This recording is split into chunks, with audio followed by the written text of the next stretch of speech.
In this tutorial, we'll explain how to upload and configure a prepackaged entity from an Excel file. A prepackaged entity includes the essential tables and relationships for a specific SAP process, saving time in data modeling. As a prerequisite, ensure you have the prepackaged entity's Excel file saved on your local drive, as it is required for this process. If you don't have it, contact the Onibex team to request the file.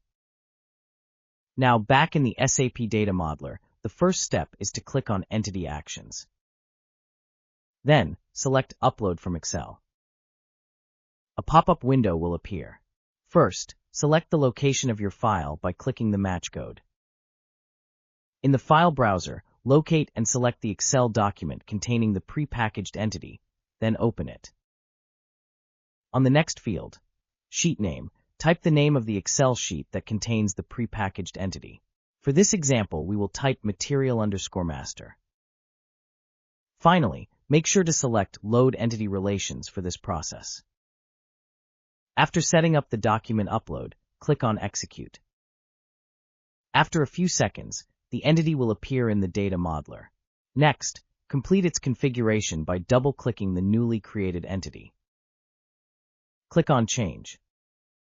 First of all, click on Build Join. Here, in the Build Join section, verify that the relationships are correct and all tables are uploaded. With a prepackaged entity, no changes are needed unless specially required. Once finished, click Back.